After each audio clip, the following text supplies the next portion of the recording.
on? Hey guys, welcome to the Monday Live. It's going to be a good one. I got a few surprises coming out. And what we're going to do, Anna is not here today. She's in Mexico.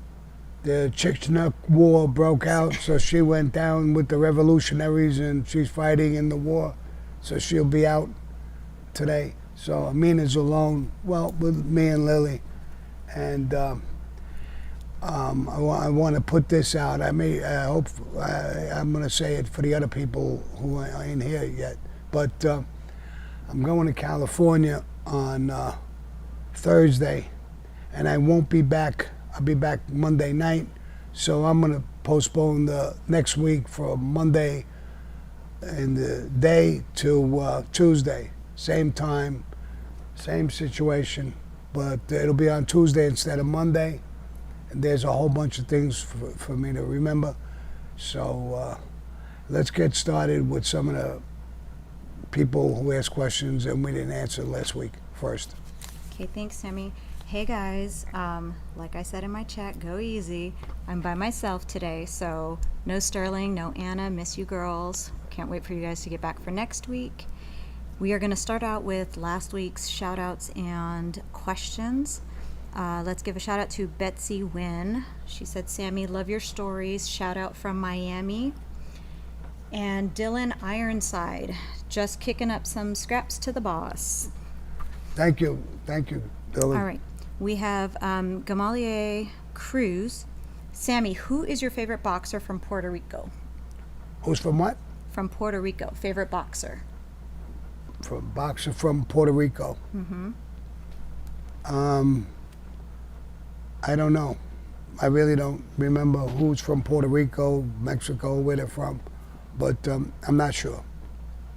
Okay. Bobo Elliott, how you doing, boss? Cali natives got love for you, bro. Question, what's going on with these bums on the internet? Joey Merlino, A-Light, etc. Are we going to see you address them? Also, love your podcast hour thing. Can we see more in the future? You're going to see more in the future with the podcast and a few things that I'm starting. There's a lot of things. That's why I'm going to California for a week. A lot of things are going on there that I can't even discuss just yet. They're real big. They're real important. As far as addressing any of these people, I'm not going to do that. I did a couple of times. That's exactly what they want. They want me to fire back. That's the only way they can get people to listen to them. So they do all this arguing and all this bullshit, and I'm not gonna bother with them. You know, I've seen it. Black guys, sports guys, baseball players, football players, actors, actresses get bad remarks from people, and they ignore them. The best advice is ignore them, and that's what I'm gonna do, because that's exactly what they want. Someday I'll come out and I'll address some of them, but I think the best advice is to just ignore them. So I'm going to take that advice from quite a few people. Okay, we have Chicago Muscle asks, Sammy, I went on YouTube saying I served in the Marines when I didn't and used it to scare people. Would a stolen valor scam make me a mob material? No. Lying about what you did, really, I mean, people, you know, like my fans around you, they understand the mob. They understand when you're lying. You could make a mistake or you could do whatever, but to lie about certain things, especially military guys who died there, you know, that's probably one of the worst places to lie about. If you weren't there, respect the people who were there. Thank them for the service, things like that. I go to the VA, I see hundreds of them all the time, and it's not something to lie about. We have Wishol Brava. Question, Sammy. I understand John Gotti betrayed you in the apartment. He plays checkers, you play chess. However, did you cooperate against other 4 bosses. Why did you cooperate against the other 4 bosses? When you cooperate, you got to tell the truth about everybody and everything. And I did that. Now, I didn't cooperate against all the bosses. I didn't testify against all the bosses. There's a lot of people I didn't testify against. And the government was satisfied with that. I testified truthfully about everything. I eliminated certain things with not that so much their permission, but it was their permission. I told them I wouldn't cooperate against my family, my crew. I told them to come on hits with me, so I wouldn't cooperate against them. There's a woman who rigged a trial with me. She wasn't, a street person. She didn't do it. She was almost forced. Not that I threatened her or anything, and I wouldn't testify against her. So I went along with them. They went along with me. I just did what you have to do. Tell the truth. If you don't, they rip up your deal and you do life. So there's a lot of people who are out there till today who know that I'm saying the truth. They're not in prison because of me. And there's 8 or 9 trials that I testified for the defense against the government. No other cooperator ever did that. When they asked me, I said, listen, you told me to tell the truth. You're making a mistake in certain cases, and I'm going to talk to the defense lawyers if they want, and I'm going to tell the truth. So it can't be tell the truth when it helps you. When it hurts you, don't tell the truth. If that's the deal, I don't want the deal. And they never bothered me about that. They were good with all of those things. So I did testify. And most of the times, even in the Gotti case, they had said, Gotti buried himself with the tapes. They didn't even need me. Of course, I was icing on the cake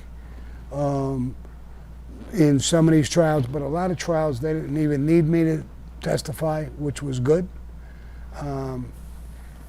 So that's the way it is when you testify.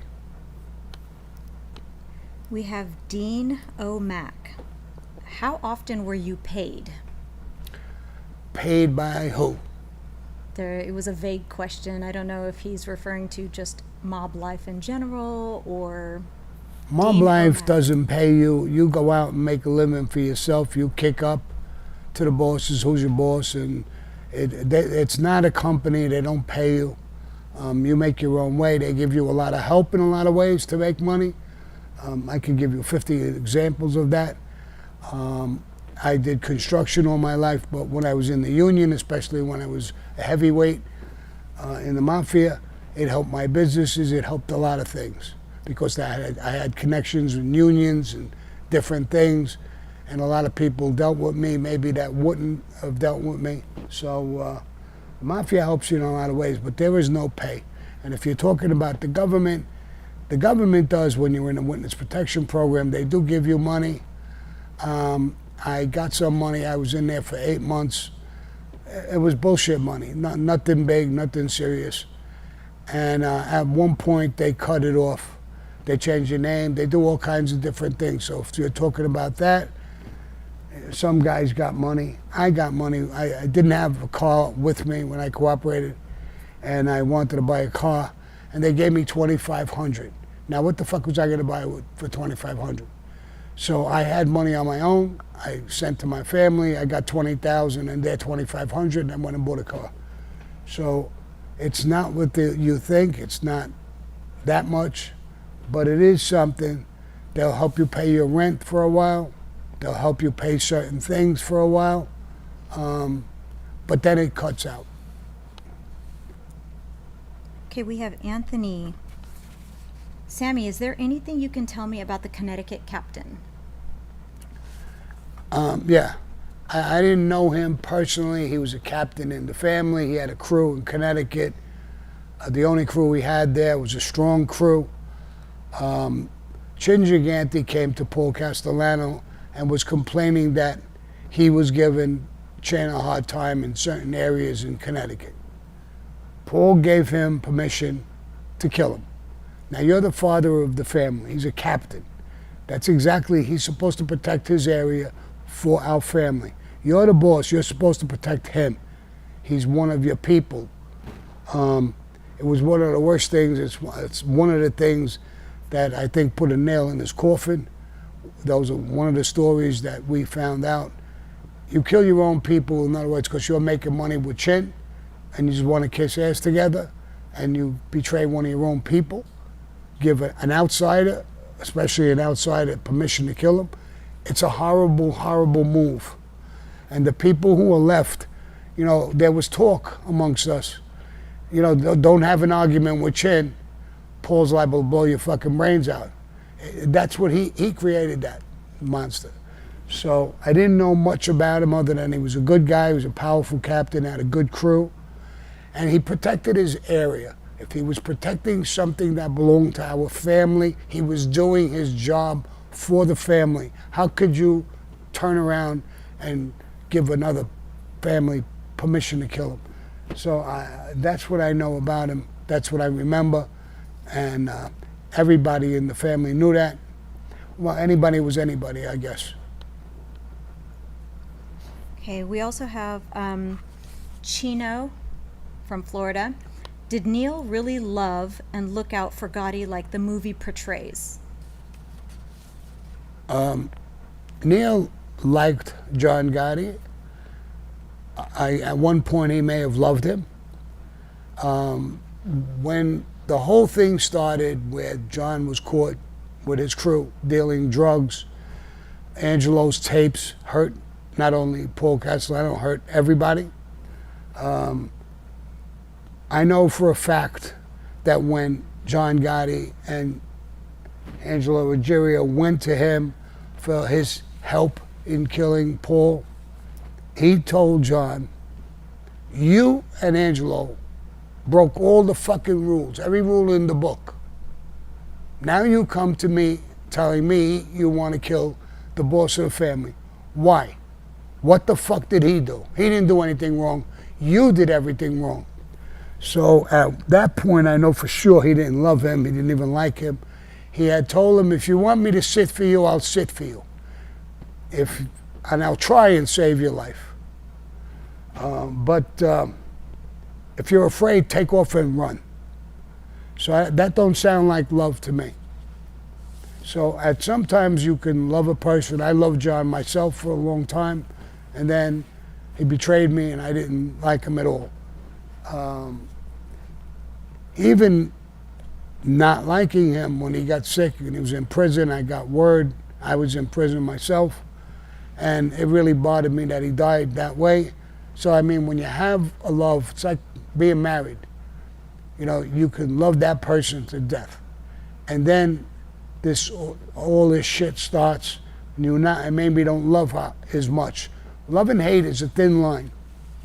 So you get a divorce, but that doesn't mean at one time you didn't love her. So I think it was a love-hate relationship, and it was John's fault. So I think at one time he did, love him, if you want to call him that, but he ran it like Cosa Nostra. Okay, perfect. Thank you. Hey, everybody. I see you all in the chat. I am trying to man the chat and listen to Sammy and ask him the questions as best as I possibly can. So I'm not ignoring any of you by any means. Sammy, you want to talk about the next segment? Danny? Yeah, this is a special segment. I'm going to give you something to listen to. It's going to be hard to hear. I put this together because I did a video about the Lucchese family, Vicar Musso and Gas Pipe. I don't know if you saw it. OC Shorts and I did a video. It's out there. You could see it, look at it. And he asked me a lot of murders that they did and stuff like that. And I think it went very well. A lot of people, were interested in a lot of things that they did. You could find that out. Then I got a phone call from an old friend of mine, a maid guy in the Lucchese family, real tough guy, no joke type of guy.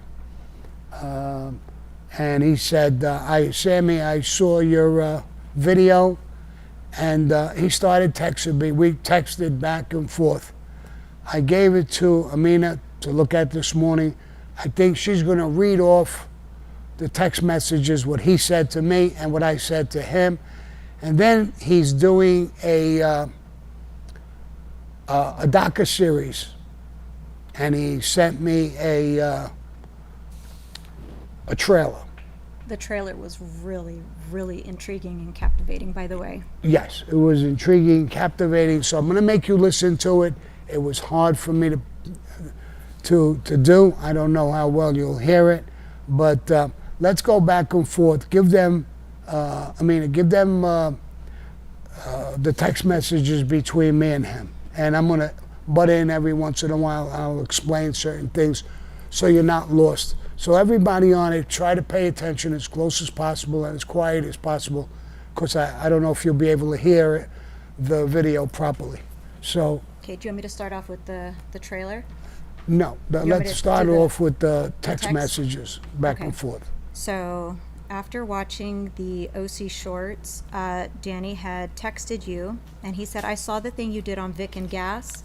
That's why I cooperated. Me, Little Al, Fat Pete, Tommy from Jersey. The 4 of us were marked for death. I killed 3 guys on Vic's orders. Then he proceeded to say, I was right in the middle of all that insanity. It was my gun that they used in Los Angeles to whack Anthony. I was given that job, and last minute they pulled me off because Al wanted his son to make his bones on that one. I was also involved in 2 of the hits you guys talked about. Vic wasn't so bad, but Gas was the craziest of them all. That's for sure. Sammy, you responded, Danny, if you don't mind, I'd like to talk about this on my Monday Live. Danny goes, that's okay, pal, and you can tell them that my docuseries comes out sometime next year. Danny, you said, Sammy, what's it called? And he said it's a docuseries called Mob Soldiers. And you responded with, all right, pal, talk to you soon. Great. So now what I'm going to do is I'm going to play you part of the trailer. And I can't play the whole thing, so I'm going to play part of it.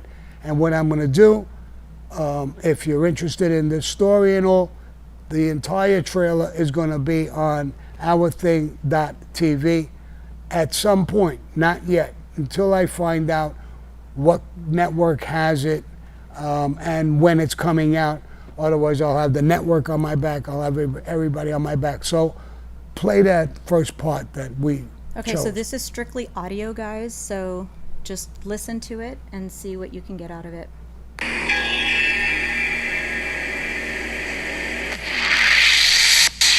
of the guys who Danny helped me with, Captain Lucchese family, was convicted in 1993 and he's in jail still.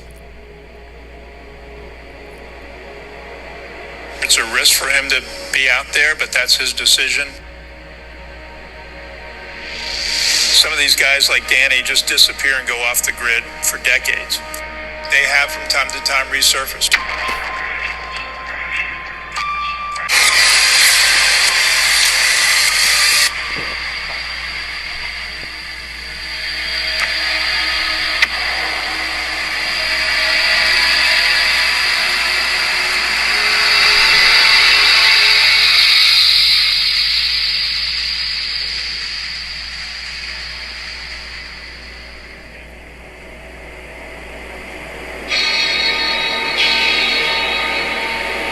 Was involved in prosecutions of all 5 families, including the bosses and the underbosses.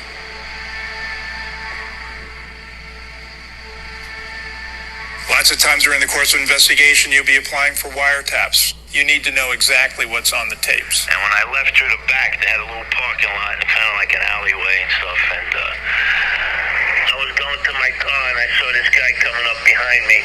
When I got to the car, he was only a few feet away.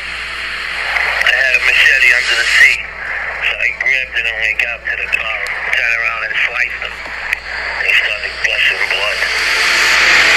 I think I sliced him again, and then I got in the car and I ran over him. I squashed his ass. Danny gave us a tremendous amount of very valuable information about committing 7 murders. He went through each one in graphic detail. The life he was living was unsafe, and being out of it is risky for him too. He should be careful with what he talks about, because while we offered him witness protection, he turned it down. So that was Danny talking. The first guy, the loud guy, is obviously a prosecutor. That was Danny talking. He's involved in 7 murders. And he was with the Lucchese family. And so he saw my video and got in touch with me. I know him for a long time, a lot of years. I hope you were able to hear that. And I'll give you all that information in due time. Right now I can't. I'm not allowed to do that. But I'm going to continue. There's no more text, right? No text messages back and forth. Now there's another part that we taped. So I'm going to put out the other part. So listen carefully now to this other part, and then I'll talk again.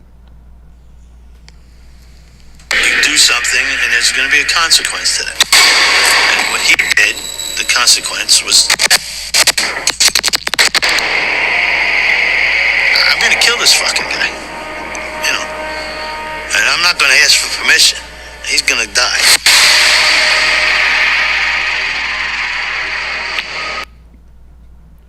I saw the entire trailer. It's very well done. I can't wait to see the entire docuseries. And you hear what he said in the beginning. The guy broke the rules and he had to die. So that was it. And so that's Danny. And like I said, I know him a long time. He came down, visited me a while ago, a long time ago. I haven't seen him in a while, until he called me and he saw my video talking about the Lucchese family. And out of his own mouth, I had said in OC's video is that Gas Pipe and Vic Musso were so fucking dangerous that they were clipping guys left and right, their own people. And doing that was a nightmare. Now, when he's talking about there's 4 guys, him, Fat Pete, and the other guys he mentioned, Tommy, from Jersey.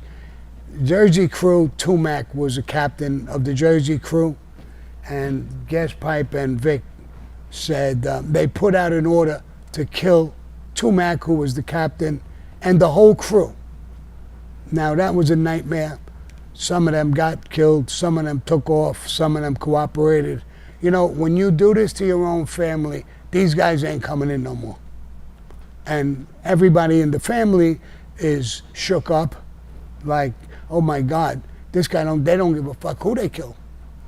So, you know, a lot of time we want to call guys who cooperate rats. Danny cooperated. You can call him a rat, you can call him whatever you want to call him. He's a real man's man, tough man. He didn't take the witness protection program, any of that shit. And didn't change his name. But he was out for himself. And so there's stories to all of these things, and when you'll see it in OC Shorts' interview, you'll see a lot of stuff that I'm talking about and these tapes. I hope you saw that. When the docuseries comes out, it's Mafia Soldier. So, and Mob Soldier. Mob Soldiers. Mob Soldier, I'm sorry. But I'll give you information about it, where to see it, what channel it's on, and stuff like that. And I have an idea, but I'm not allowed to say where it's on or anything, because I don't have permission. But I'm giving you that much of it, as much as I can give you, without getting sued or in trouble. Okay. Are you okay for us to get into some super chats real quick before we try to tackle these questions? Yes. Okay. Go ahead. So I have Ragav asks, when a hit goes down, do all guys in the mob come to know who did it? When you hit Johnny Keys, did everybody know that you did it? No, we don't share that information that easy. The only reason when I hit Johnny Keys that every boss, underboss, Gunzlier knew about it is because it was a commission hit. They talked about it with the commission. They gave Paul the hit. Paul told him, he accepted the hit. It was a mission impossible. The whole 5 families in New York couldn't get it done because there was a commission ruling that Johnny Keys would have to go. The other half of the people in Philadelphia couldn't hit him. He was fighting back. Bodies were all over the place. So Paul told him at one point, I'm on it. I got some of my people. Sammy the Bull's got the hit, and I'm working on it. So when he was hit, the bosses and underbosses and concierge knew I was the guy who took him out. But normally that's not shared. You don't talk about it. You'd have to be crazy. People flip, and they'll, when they flip, they'll rat you out. So you don't share that kind of information. Same thing when they get rid of a body. I was involved in murders where they got rid of the body and the government said, well, where is it? I said, I don't know where the fuck it is. Whoever got rid of the body, you got to talk to them. I mean, I don't know where it is. In other words, you don't ask that question either. If you give me an order to get rid of a body, I dig a hole, I get rid of the body. If you ask me questions on where it is, I'm not going to answer that question too easy. Why would you want to know that? What do you give a fuck where it is? He's gone. Period. So you don't want to answer questions or talk about that. The only reason a lot of this is coming out is that a lot of people cooperated, and all this stuff is coming out. And but normally when you're in the life and these things are going on, you don't share that kind of information. There was times I did work that my crew didn't know what I did. Only the guys that I picked to come with me knew. But the other guys, there's no reason for them to know. Just like my wife never knew anything, I would never share anything with my wife or my kids on what I'm doing or not doing. And it's a protection for them. When my wife was asked, about things, she didn't have a fucking clue. She could take the lie detector test. I don't know. How am I supposed to know? What do you think? He killed somebody, came home and says, you know what I did today? So we don't share that information. We're not even supposed to talk about it. And this is where John's tapes in that apartment talked about murders that we did years. The Castellano, 4 years later, he's talking about it, caught on tape. For what? For what reason? So all of that's a nightmare. I once talked with a guy, Dominic Sicali, and he was saying the same thing. He got pinched. When he got pinched, it was talking about things he did and he got away with. But later on, people cooperated and he got busted on, for those reasons. And the guys, when they were talking about it, they got caught on tape talking about it. They didn't even write them out, but they got caught talking about Dominic did some work. They were talking to a boss, they thought, which was Joe Messina. Joe Messina was a cooperator. He was wired.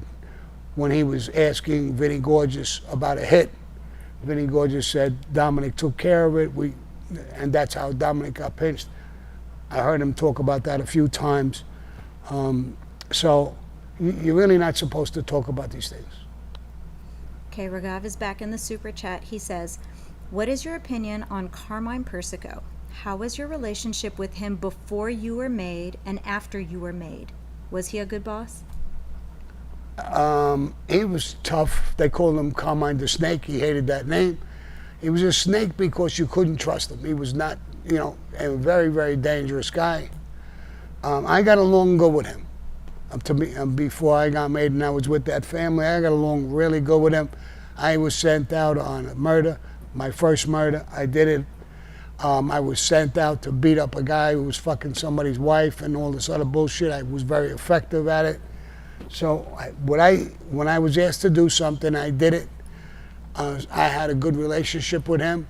I was very close to Shorty Spiro, who was one of his top guns. When I got away and I was, put with the Gambino family, I was still going with a lot of the Colombo guys because I hit the mattresses with them in their war. I did everything I was told. We got to, when you do things like that, you become very close with the person. So I stayed close with them. There was a time when there was a hit on somebody, and I was going to try and save the person, and he closed the door in my face. He told nobody to talk to me because he didn't want to try, for me to save the guy. And that'll come out in my movie. That'll come out it did come out in a story I told one time. I don't want to really discuss it again. I know the family really good. It's painful for them. It will come out in my movie because when I'm doing the movie, they talk to everybody. They have all kinds of information. I'm not holding back on nothing. The good, the bad, and the ugly. Everything I did in life is going to come out in my scripted show. And that's one of the reasons I'm going over to California. I mean, they shocked me a lot of times talking to me about things, and I'm telling them, how did you know that? And they talked to somebody, a woman I knew, nothing major, but still I was stunned how they knew it. So they're talking to people, the FBI, DEA, NYPD, Organized Crime Strike Force, friends and people I knew. Some of them I know they were talking to. They even talked to my ex-wife, and they asked her questions like, tell us all the good and the bad with Sammy when you were married to him. And so it's good. Everything is coming out, and I decided in the beginning of it, I'm not holding back on anything. So I want this movie, when it comes out, the scripted show, and to be very authentic, and it's going to be. I know there's parts that I'm not going to like too much, but that's tough shit. That's the way it works. You can't bullshit, and you want people to see it. I don't want it to be a joke. They did a story about John Gotti after his death. His son did it. It was full of lies. It was a joke. It was the worst Mafia movie ever made because they held back and lied and did all kinds of things. So I'm not going to make that mistake. If it's not good for me, that's so be it. That's what I did. I got to toughen up and take it. Well, that's what it's about, right? The good, the bad, the ugly. Yes, exactly. Exactly, and that's just the way it is. So you're going to say these things and do these things, and some of them I'm not proud of. Some of them I am proud of. I'm not proud of murders, but they're all going to come out exactly what happened. And this is what I like about this video you just heard. This guy, Danny, is talking, and he doesn't hold back. Like he was talking about a guy, I think the guy was going to whack him or do something to him. And when he got close to the car, he had a machete under the seat. He picked the machete up. He whacked him with the machete. The guy got cut, fell down, full of blood. He hit him again with the machete, got back in his car, and he purposely ran over him to kill him. He's a tough guy. No question about it. But he's not proud of that story, but he's saying it in the docu-series. And he told me. It was so hidden, basically, we didn't know it when we were, O.C. Shorts and myself were talking, and O.C.'s a great investigator, and he didn't find that out. But he's talking about it himself, so, or I wouldn't say, I knew about it, but I didn't say nothing. And I'm not trying to cover people or do anything. When I'm asked questions, I want to tell the truth. If I really want to dodge the thing, I'll say I don't remember or I don't know, but I don't lie. I'm not going to say something great about a guy who wasn't great, and I'm not going to say something negative about a guy who really wasn't negative. So, and that's my answer to those other questions. These guys who talk, most of them, the names you mentioned, are full of shit. They don't know. First of all, they were nobodies to begin with. Now, let me get away from them because I said I wouldn't talk. So let me get away. Okay, great. Moving on, we have Mark Clark in the super chat. Sammy, why was Ruby Stein whacked? Who? Ruby. So Charles Ruby Stein, the New York loan shark and associate. I don't know. Okay. Ragav. The Mafia in Sicily hits cops, prosecutors, and journalists. Why does the American mob have a policy against that? Well, let me tell you what happened in Sicily, because I know that situation very well. there was a guy in the mountains. He was a boss. He lived in the mountains, and he was extremely dangerous, and he was whacking people left and right. And they did whack a judge. He was a prosecutor, and they called him a judge, prosecutor, whatever he was. He was driving with his wife and his kid in a car. I think there was another car filled with Italian police to bodyguard him. And they planted a bomb on the highway, huge fucking bomb. When they saw him coming with his car, they hit a button. The bomb went off. They killed the judge, his wife, the kid. Even some of the cops who were in the back, the car didn't explode, but it crashed, it blew up. One or two of the cops in there died. And you're hitting and killing innocent people when you're making a move like that. And all of Sicily and Italy went up and revolted against the Mafia. They marched. The first time in history, the Mafia was loved in Italy, all over the place. They protected people. When they did shit like that, they marched against the Mafia. So that rang bells everywhere. You just can't do those things. And from being loved, they will hate you. So I don't know if that answers your question. So what they did over there affected even the United States. There is a limit. When you take the oath, and like Danny had said, and you break the oath, you can die, and probably you will. Because that's our rules. But outsiders don't live to our rules. Very rarely does it happen outside. We did the Castellano hit in front of tens of thousands of people. Not one innocent person died. Not one cop died. If there was a cop in an exchange of bullets, we would have killed cops. But that's the reason why you're in an exchange. You're fighting for your life.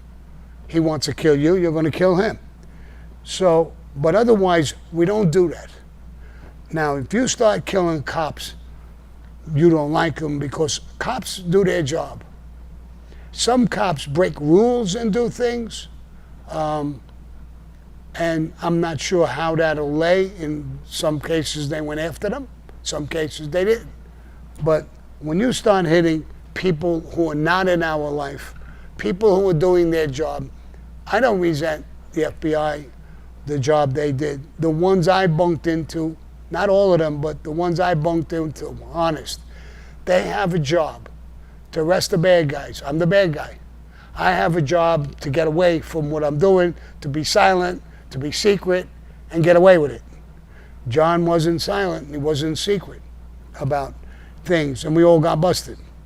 So, and you know, in normal life, if John didn't get busted and go to prison for the rest of his life, he probably would have been killed for that. Simple. A lot of people lost their freedom because of that. A lot of people. And that's, again, talking out of school, you can die for that. So, there's rules of Cosa Nostra. We don't kill innocent people, and we don't kill cops, or prosecutors, or anybody. They're not part of our life. We have Sean Steen in your super chat. Just wanted to say hello, Sammy, from Washington State. Appreciate you telling your story. I wish you nothing but the best. Thank you so much. Danny Murphy. Hey, Danny. What's up, boss? What business was your biggest earner? Mine was construction. The construction industry treated me really, really good. I did big jobs, $5, $6, $8, $10 million jobs. That's not my profit, but I did jobs where profit on jobs like that was 10 and 10, like a 20%. I could make $2 million, $1.5 million. They were big profits. I got kickbacks to protect from the union, so it was a fact. John Gotti and them, when I was on the stand, he told them what we were making to put pressure on me on the stand. So it wasn't me saying it was them. So I was making a couple of $1 million a year through controlling the union, the Teamsters and stuff like that. he got 80%, I got 20%. So, and they questioned me, understand, that I was greedy. I was greedy, I was getting 20%, he was getting 80. I don't know if that's greedy, and I did the physical work to control the unions and everything like that. So, which is immaterial. We have eDogs 818.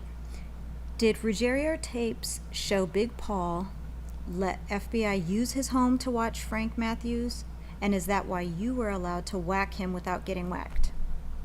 Ask that question again. Okay. And don't let me hear you, see you. Did the Ruggiero tapes show Big Paul let FBI use his home to watch Frank Matthews? And is that why you were allowed to whack him without getting whacked? No, we did an off-the-record hit. We weren't allowed to do it. We broke a rule, a major rule. And Paul Castellano's house was bugged because of Angelo Ruggiero's tapes. All the bosses' houses, cars, and things were bugged because of Angelo Ruggiero's tapes. Because not only was he talking about drug deals, he was talking about the commission, he was talking about all the bosses, he was talking about Paul, he was talking about everybody. And those tapes went to judges, federal judges, they listened to them, they said okay, and they put bugs, they told the FBI, put bugs in all of those places. Tony Duggs, he had a bug in his car with his driver. Fat Tony, they bugged his club. They bugged Paul's house. They bugged everybody. It brought those tapes helped bring down the Mafia. There's no question about it. Even the Mafia, the government talks about it and said, a couple of times I heard them say, John and Angelo were the best things in sliced bread. And I had asked when I cooperated. I said, why? Sammy, he made everybody come to his club. We didn't even know some of these guys were even made guys, but watching them, they had to go there every week. Who gets kissed on the cheek? Who's very well respected? He says, like when you came in, 10 guys would get up shaking your hand, and so we know. So their actions literally did a tremendous, tremendous damage to the Mafia. It literally, and this is the government and everybody saying it, literally brought down the Mafia. Now, I'm not trying to label it, or people say he's labeling, he's blaming them. I'm not blaming shit. I'm telling the truth. That's what the government said. That's what happened. There's a lot of old timers who never came around to report. They would send their acting captain in, they wouldn't come in. So they didn't even know who they were. But after every week, seeing them taking their plate when they get out of a car, following, it destroyed everybody. It hurt everybody. I say that John and Angelo did more damage to the Mafia than 15 informants put together. Okay, we have Wishal Brava back in the chat. What were some interesting personal collections you saw in the mob? Cars, antiques, watches, horses, etc. Who did those collections belong to? Say it again. So what were some interesting personal collections that you saw in the mob, like cars or antiques, watches, jewelry, horses, and who in the mob did they belong to? They went to everybody. Listen, when I was up in rank and I was given gifts, there was, special watches that cost $20,000, $30,000. Back then, it was extremely expensive for a watch. I had, when I got arrested in Arizona, I had a gang of watches that they took. I had a wine collection that was given to me, different kinds of wines that are very expensive. I never even opened them. You just put them away, and they keep aging in time, and they're worth more and more and more. They become rare. People had gold coin collections, stuff like that, artwork. It was hard to get artwork. We don't really deal in art, but sometimes there was art. Museums that were robbed, and mob guys either bought it or were behind it and wound up with stuff like that. So, I don't think there was any special thing. I don't think they were big in you know, they loved beautiful cars. I don't think they were big on antique cars. I wasn't. It's nice to look at. It's nice to see, but I'm not going to drive a car that's 20 years old or 30 years old. So it, you know, depended on the guy. There was no special thing. I think mob guys got jewelry and wine or booze. You know, there was crystals. I had crystals of whiskey, very, very expensive whiskey. The whiskey was $50 a shot. But the crystal that it came in was worth thousands, where it was cut, where it was made from. And so that bottle was worth, you know, thousands, just the bottle alone, let alone the whiskey that was in it. So people who are drinkers will remember the names of that stuff. I don't, but I did have some of them. They were gifts, and I never really opened them up. When I got pinched, the government took all that stuff, all my antiques, my collections, my money, everything they can grab. J. Marie in the super chat. Hey, J. Marie. Sammy, I don't know if the fans know this, but Terrence Winter grew up in the neighborhood and even worked a card game for the DeMeo crew, which explained why he's such a great mob story writer. You know, I know that. I know that. You know, I met with him, and when I go to California this week, I'm meeting with him again. He is a great guy, very, very smart. You know, I don't know if you noticed, J. Marie, is that he went to school and he was becoming a lawyer at first. And he admits he wasn't a very good lawyer. But in school they said, when you write, your writing is beautiful. You should become a writer, not a lawyer. So he literally became a lawyer, and he admits he wasn't a good lawyer, but he was a great writer, and he wrote great books. I talked to him. I went to dinner with him. I got a dinner appointment with him again this week when I'm gone. He's a great guy. His wife is a beautiful woman. I'm not talking about just looks. I'm talking about inside. She's a beautiful, beautiful woman. When I went there, I put together a small party.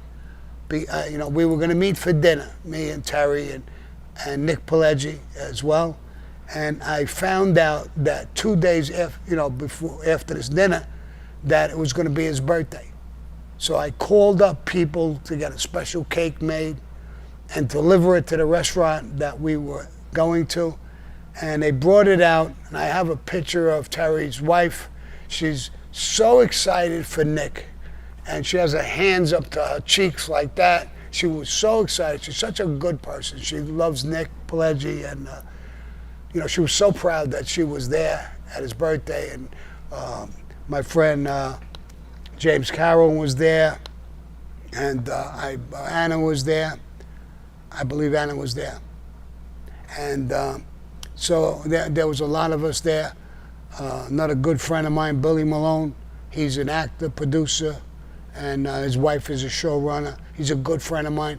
And the craziest thing, I met him in California, you know, a while ago, one of my couple of my trips. I knew him 40 years before. When I was an underboss, I used to go to a gym, and he was a younger guy, and he came in as a trainer. So I knew him, you know, in a small way, 40 years before. Then I meet him in California, and he was an actor and a producer and a very smart guy, talented guy. And yeah, Terry's a very, very smart guy, and I'm going to see him. What's his name? Who asked that question? That was J. Marie. J. Marie. J. Marie, when I go there, I'm going to talk about you with him. I'm going to tell him he thinks the world of you. Yeah, he is a talented guy. He's a great writer. You know, he did The Sopranos on not the first episode or the first season, but from the second season on, he did The Sopranos. He was the head writer. He was really, really good. He's a really smart guy. All right, we have El Gato in the super chat. Hey, El Gato. That's my man.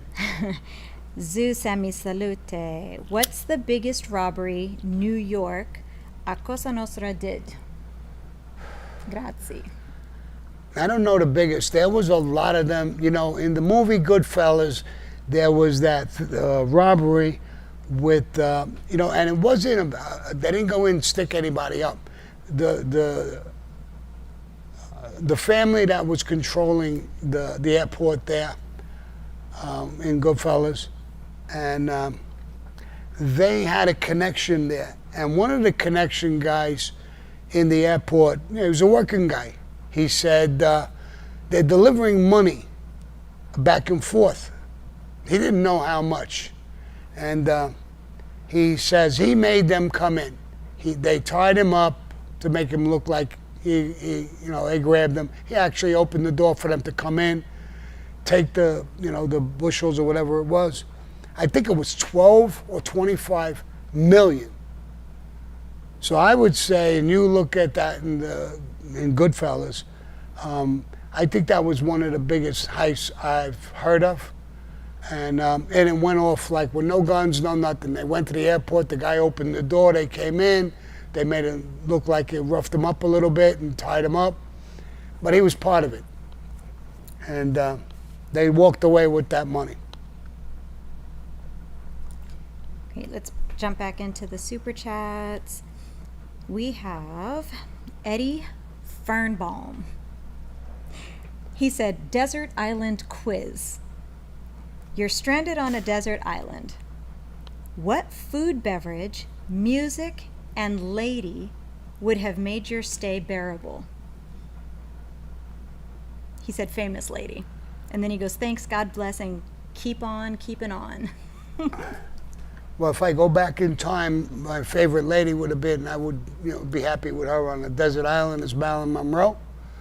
And famous, what else? Food, drink, and music. Food, my food is, peasant food, pasta, whatever. If there was pasta and vegetables and, lasagna and cannolis and Marilyn Monroe. The booze they wanted though too. Yep, booze the and booze, music. A nice scotch. I drink vodka a lot. I like vodka, and but a nice scotch back then. So I got the woman, the scotch, the music. I like rhythm and blues and jazz. I in the background low, I would like that, and I'd be very happy on this island. I don't think my wife would be too happy about it, but I would be happy about it. You love Deb. Yes. Hendav Mohammed. Sammy, my boss, who would you pick for one last sit down? Tato, Frankie, or Peruta, and why? Love you, Sammy. We Muslims love you and support you. Well, listen, you picked three guys who are probably, so important and in my heart, and I can't take one from the other. I would like to sit down with the whole three of them. I'm not going to pull one out of the other one. And as an ex-Muslim, he's a Muslim? I thought you would say, and I was a Muslim. No. So I was in jail with a lot of Muslims, so I do know a lot of Muslims, come to think of it. And one time they asked me, I had joined the Indian tribe. I did it because I smoke, and they had tobacco, so I joined that to smoke, to tell you the truth. And I bullshitted, and I became an Indian. And I stole some of the tobacco, take it to my cell, smoke it, I loved it. But I got to understand their religion, Native American Indians, and I had a tremendous respect for it. And I enjoyed when we went out they made a small little teepee. It wasn't a teepee, it didn't cover the top, but it went up a little bit, so it was private. And I respected it so much that when I was in those meetings, the tribal meetings, 30 minutes, 45 minutes, whatever, an hour, I wasn't even in prison. I was in heaven. I loved it. And I respected I got to understand their religion, and it's a beautiful religion, actually. They talk his grandfather, the Christians are Jesus, this is the Muslims, who? The what? The Muslims. What about him? Christians got Jesus, Muslims got Muhammad. Mm-hmm. That's the question. No, I didn't hear you. Oh, Should have all right. spoke up. So everybody's got somebody. They have grandfather. They talk to the grandfather. You see it sometimes in Indian movies. Grandfather, there's going to be a war breaking out. It looks like a good day to die. They're talking to grandfather. They're talking in heaven. So everybody's got their own little religions. And my Muslim friends asked me to become a Muslim. I even went into Wicca for a while. And I said, no, I like pork. There's a lot of things that you guys can't do that I like. I'm not giving up pork for nobody. So, but my Muslim friend, thank you for your question. It was a great question. Okay, Pizza Dave wants to know, hey Sammy, who in your crew was the top earner? Me. I think I was the top earner in my crew. But there was a lot of good earners in it. I had a guy named Vinnie Moo, was a great guy. He was a good earner, very good earner. He owned the oil company. Big Louis Valerio was a good earner. He was more like a sports type of guy in sports, gambling and stuff like that. But Stymie was a great earner. He was starting up a phone company before they had these phones. But he got killed before he ever accomplished it. So, but he was a good earner as well. So there was good earners. Peruta was never really a good earner. He was a great guy in a million ways, but not a good earner. Some guys are good earners, some guys are not. But to me, they're all the same. If you reach that level of loyalty and love and trust, and they're great. I don't care how they earn, or if they don't earn, I try to help them. And I had that with Toto. When I wasn't earning, Toto always was there trying to help me earn. Always. Matthew Watson, can you explain what a boss's man is? What is he supposed to be? A soldier who has the boss's ear but has no crew and answers only to the boss. Is that true? Well, yeah, it was Tommy Bellotti, who was a captain, and he did have a crew. He had his brother, Joey Bellotti, and a few other people. But he basically, his job is to take care of the boss. Now, he usually has a small little crew who can do different things. And he's in a position, he's so high up that he's a big earner. He don't need anybody to earn. It's a big job. And everything is available to him. The bigger you get, the more powerful you get, the more you earn. So that's his job. His job is to take care of the boss. And he was right there when Paul was killed. He was killed with him. And he was a tough guy, Tommy. So he was a perfect guy as a protector. He was tough with his hands, tough with a gun. He was tough with everything. And so that's your job, to take care of the boss.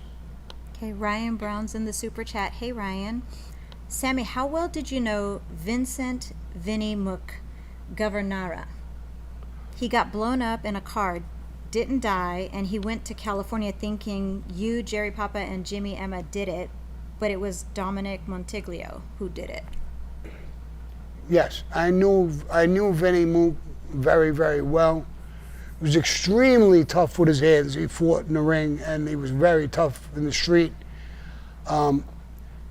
He got blown up, I'll tell you that story real quick. He was flirting with a woman, and it was Nino Gaggi's wife, I think. When Nino Gaggi came out, he saw him, he said something, and they had words, and he hit Nino Gaggi, who was the captain. And Nino Gaggi had Roy DeMeo and his nephew, and everybody was looking for him. And he went away. I was on his side. He was part of the Rampers. He was part of us. And I met Vinnie Moo. He had a Bath Avenue crew. The Rampers, we were on New York Avenue on the other side of Brooklyn. And there was supposed to be a fight with one of our guys against one of his guys. And we were going to a schoolyard on Bath Avenue and Bay 23rd. And Vinnie Moo said to me and our guys who went up with him, go on the corner and wait on the corner. And I said, no, fuck no. I'm going in the schoolyard with my guy, make sure everything is cool. And he said, all right. And he turned and he started walking. I was following him real close.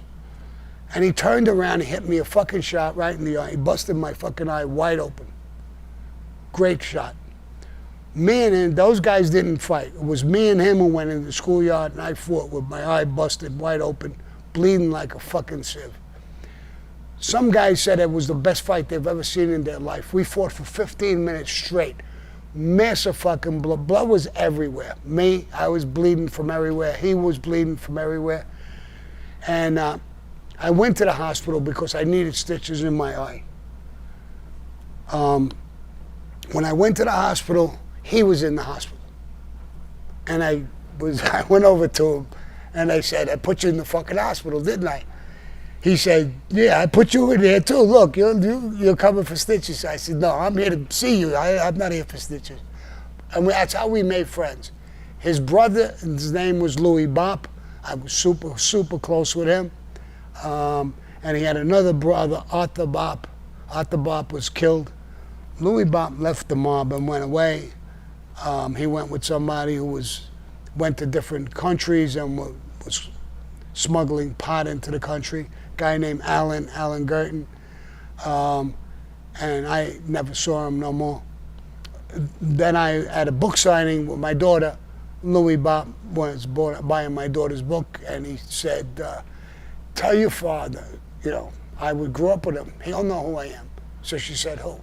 And he said, Louis Bop. His real friend, the friends he grew up with, not them fake friends, his real friend. And when my daughter asked me who he was, I knew, it was him. And I think he's still alive. He's up in age like me. And but I haven't seen him in a very, very long time. So I knew Vinnie Moo really good. He found out he had a problem. He went to California. When he came back, Michael, what's his name? The guy who blew him up. Who is it, guys? No, I'm asking you. He just mentioned the guy's name. Michael. He didn't mention Magliano. Michael. You mean? No, he didn't mention. All right. You just said it, and I just forgot it. But anyway, it's Nino's nephew, and he was in the military. He was airborne ranger, and he knew about bombs and grenades. He's the guy who put the grenade on the Vinnie Moo's car. They blew him up. He came flying out. It didn't kill him. He survived the explosion, and he lived on. And we talked to him I must be getting old. No, it wasn't Michael. He said it was Dominic Montiglio. Dominic Migliano. Yeah, it was Dominic. That's the guy who blew him up. And it was Nino, that's Nino's nephew, and he was the guy who would go to Roy DeMeo for Nino and go back and forth, bring money or messages back and forth. They were at a party in Nino's house. Dominic, Nino, and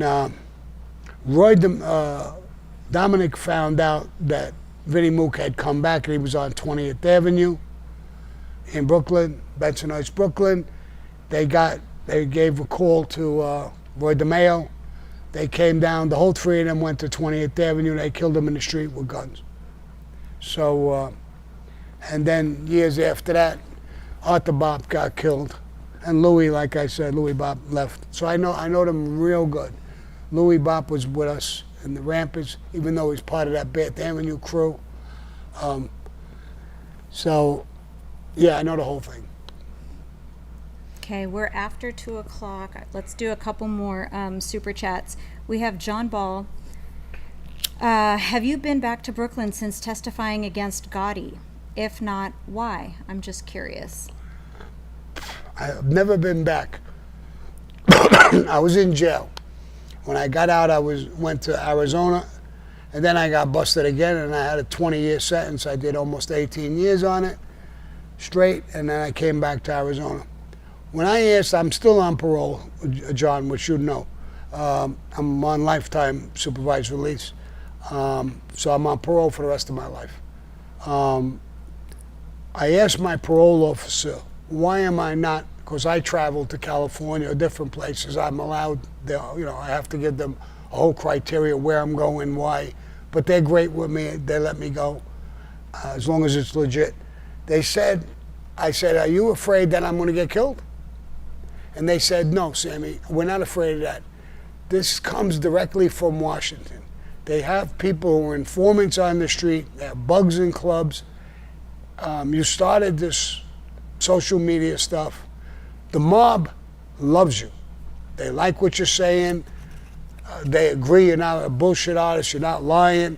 A lot of those guys, if you remember the last question, I could have put people away in herds. Some of them are still out there. And, after my 2 years cooperation, I never cooperated. So they're still out there. And they love me.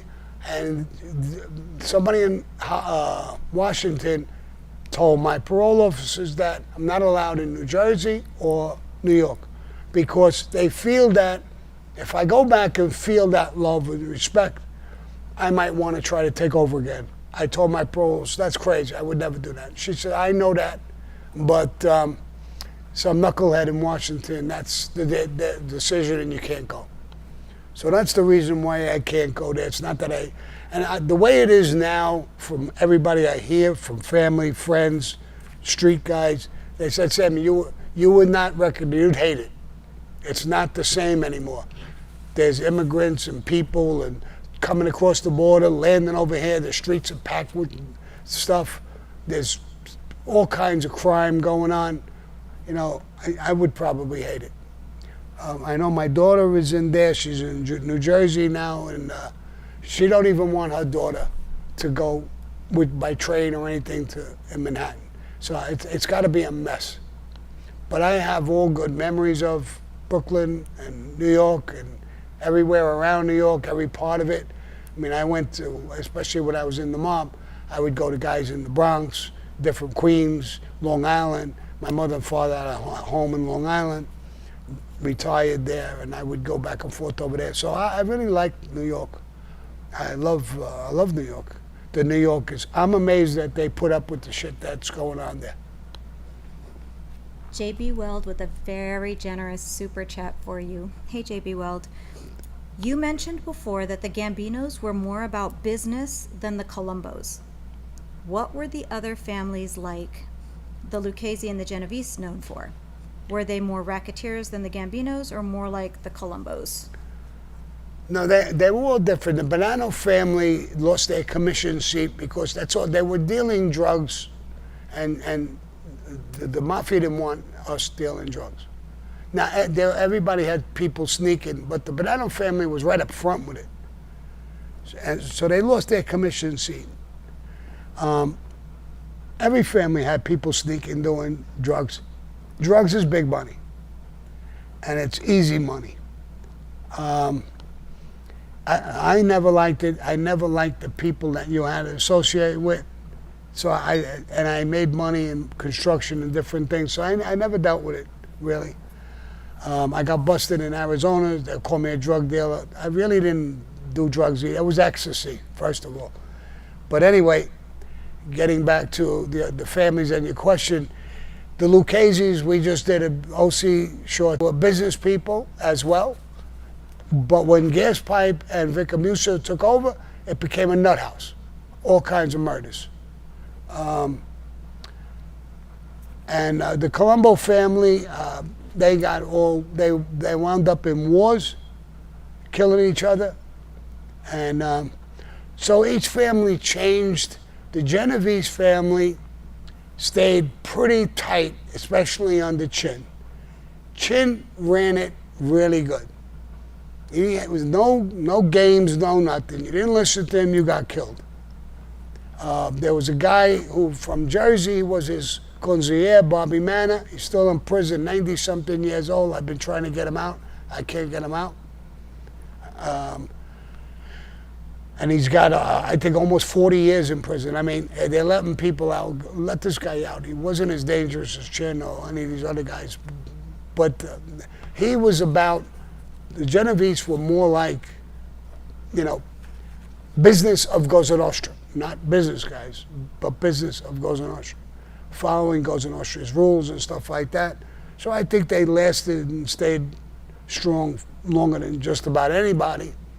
And then some of the guys who took over after Chin, I know some of them personally, and they're good guys. They're still around. They're running things. I'm not going to say their names, but I know them good. I had a good relationship. We didn't really do too many things together, but I knew them real good. And one guy who took over is Chin's pick, so they're doing, fairly well. The Mafia is not the same. They don't do murders no more. They don't do a lot of things anymore. They do different kinds of bullshit crimes. The government knew our game so well. You could talk to agents. Some agents know the Mafia better than some Mafia guys know it. Okay, guys, real quick for anybody who's super chat, I did not read today. As usual, I promised to do it at the top of the hour next week. Remember, we're not going to do the YouTube Live on Monday. We're going to do it on Tuesday instead when we come back from LA. But I did want to ask a couple of questions from Randy Ingram, who's in Florida. He sent in some really nice questions for you, Sammy, and I thought I would just ask a couple of them.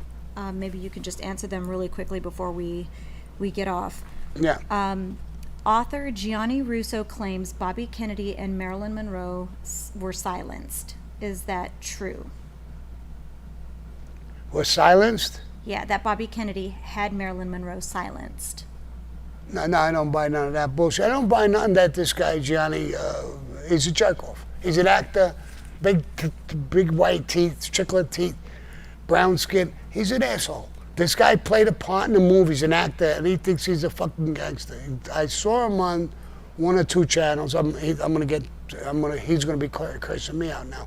But he's a complete asshole. He said he had sex with Marilyn Monroe. He had sex with his. I don't know. It's all bullshit coming out of this guy, and he acts like a tough guy. This is in movies, bro. This is in movies. This is fucking for real. Okay, another question that he asked. With a 20-year-old attempting to assassinate President Trump, did any of the families ever use young men to take someone out? First of all, this isn't a mafia. The thing on Trump, I'm going to tell you something as a professional hit guy. You just know that. And I know a lot of what happened with the JFK. This is the same exact thing. That kid, 20-year-old kid, is a sacrificial lamb. He's on the roof. They put him there for a reason. He couldn't hit the side of a barn. It's a 150-yard shot. That's like the size of a football field. And he's up on an angle, and the wind is blowing. He could have never hit him. He's probably, the shots he threw, probably killed the innocent people in the stands. The other shot, there's two shooters. Shooter who hit Trump, that's an assassin. That's a special guy. That bullet was going, if you look at the cut on his ears right here, so go around with your finger, it was right in his fucking forehead, right in between the eyes.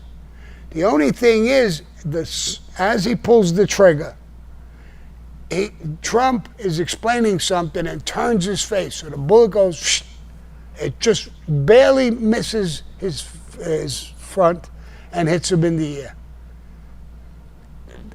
So there was an assassin. That kid was nothing. Now, think about it. There's so many things that I could put together with this hit, and it's a hit. And if they saw him on the roof for a half hour, why wouldn't Secret Service challenge him? Regular people, saw him, pointing to him, screaming, and he went up on the roof with a rifle. And people are talking about it, yelling, screaming. So this is a planned hit. This was a planned hit. You watch, fucking broad. And so that's all planned. This was a planned hit on Trump. So he gets hit, let's say, from the sniper, if he don't turn his head. They shoot this kid instantly. Hey, we got another JFK. And nobody knows who the fuck did what. The only thing is it backfired. He didn't get hit. Well, he got hit in the ear. But he didn't get killed. So, and another thing is, as soon as that kid rips off his 6, 7 shots, whatever it is, they shoot him. All this time, they didn't know he's on the roof. Everybody screaming and yelling and everything. But automatically, as soon as Trump is hit, boom, they hit him. Because they want you to think he shot the Trump. He didn't. And then we shot him. Close it up. They pick a guy who's a nobody. He joined the rifle club, and they threw him out of the rifle club. He couldn't hit the side of a barn. He has no background. He's a perfect victim in this. He had nothing to do with it. He was going to do it. He wanted to do it. I don't know how they got him to go up there and do all that, promise him money, promise him whatever. And he's up there. But they shot him right away. It was meant. It was a shooter waiting for him to shoot. So that as soon as Trump is hit, he shoots him. Now, they missed, and they shot him anyway. Because they don't want him to, they shut it up. Listen, this is a professional hit. And there's tapes now and things. Here's another thing I watched. There's a guy who got hit in the audience. I think it's the guy who died. I'm not sure. He gets hit in the chest. And the bullet goes through him and hits the rail, and you see a puff of smoke. Now, Trump is down here. The guy shooting from both the kid and the guy, the actual shooter, is from the same area. He's down here. The kid is shooting, right, upward. And it hits that guy who's he's in the top stands, 15, 20 feet above Trump. He gets hit. So that bullet's the kid, and he's shooting wild. He couldn't hit the side of a bomb. He hits this poor bastard. I shouldn't call him a bastard, and he hits this thing.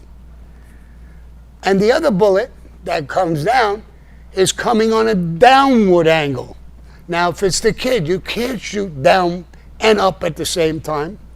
It's just don't happen. So I believe there's a second shooter. He's a sniper. He's a pro. He was putting that bullet right between his eyes. If he don't move. And only another split second. Listen, I believe in God. God saved his life. God don't want him to die. I got hit the same exact way. I think I have a guardian angel. He's got the same one. Same thing. Mine missed by a hair. His missed by a hair. And take it from me. They're not going to be able to hide this officially too long.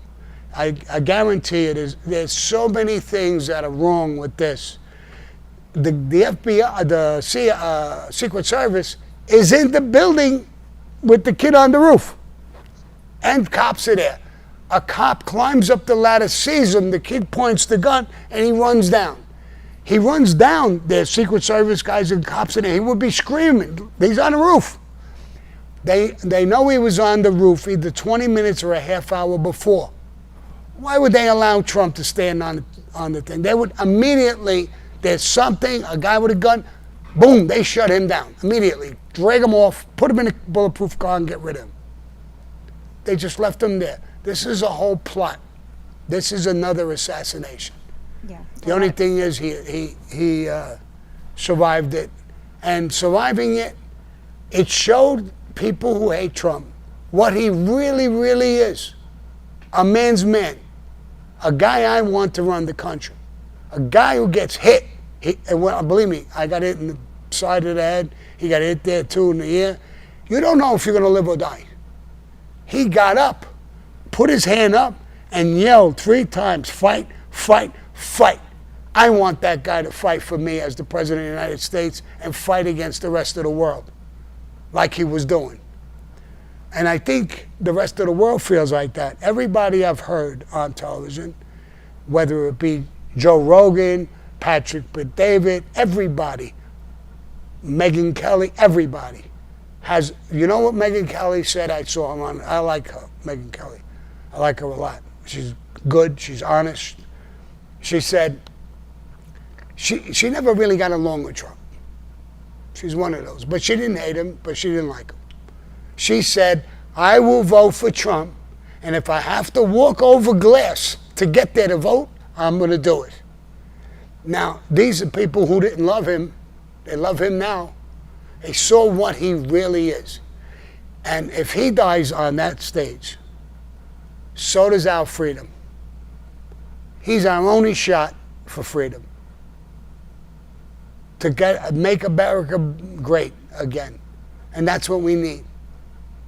And if you want, well, I don't care if you like him or dislike him. If you dislike him, if you have a football coach who wins everything he's doing, you don't like him personally, but do you want to change him and put a different coach? No, he won every game. He won the Super Bowl. He won everything. You don't want to get rid of him. And Trump is the same thing. When you look at how the country was running while he was the president for 4 years, the country was doing great. The border was being shut. All kinds of fucking things. This guy opened the border immediately when he came in. And this guy, Joe Biden. And I heard him saying, and Kamala Harris, we're doing good with the border. 100,000 kids a year have died from fentanyl. 300,000 kids while they're on their watch. It's doing good? Well, go to those 300,000 families and tell them when they lost their kids how good you're doing. They're a disgrace. And I blow up when I hear this thing. I got kids, a son and a daughter. I got granddaughters, grandsons, and I got a great-grandson or daughter going to be born any minute. And it just annoys the fuck out of me how I forgot who it was, Patrick McDavid or Joe Rogan said, we know where the drugs are coming from, China. We know that the cartels get it and bring it over the border. Why would we leave the border open like that? Why? It's too much money to close it. That's how they stopped Trump. It was too much money. But we'll send $100 and something billion to Ukraine. And we fucking with Russia. Thank God I heard Putin in an interview. And thank God, as tough as he is, he's a gangster. He's got common sense. He said it's not worthy of a war. They're self-destructing, and we are. Now, we fucked with him so much in the past 2 years, 3 years, sending guns, tanks, money, equipment. We even blew up his pipeline. We admitted it. This guy, if he was such a fucking asshole, we would have been in a war. He's not weak. And I agree with Trump. What's wrong with making friends with people like that who got just as much, if not more, than we got? Are we sick that we want to go fuck with him? And it's like, I'm a small guy. Do I want to get a guy who's 6'8" and go punch him in the fucking face or spit at him? Fuck no. I want him to be my friend. He'll fucking crush me. So it's not a stupid move that blame Trump. Oh, he loves Putin. No, he don't love nothing. He loves this country. And he wants to make friends with a guy who's a warrior. And that's nothing wrong with that. Kim Jong-un from North Korea, he went and make friends with him. He kept us out of wars. I don't know how we're not in one.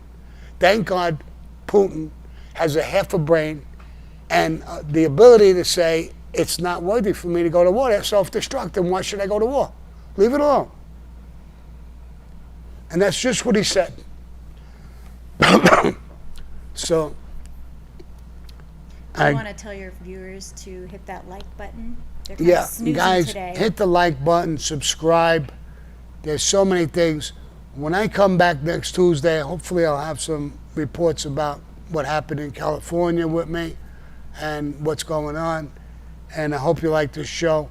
And as far as Danny, my friend Danny, with that mob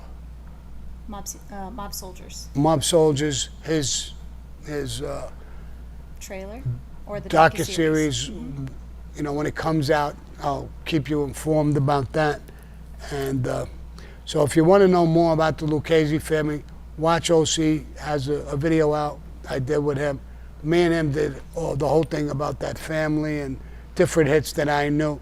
I knew a little bit about Danny, and you know, for some reason, when he didn't ask the questions about it, it skipped my mind. And Danny, thank God, he called me up. You heard my text and his text back and forth. He's a good guy. I won't say his last name, and I won't say where he lives. I know it, but I won't say those things. So, adios, motherfuckers.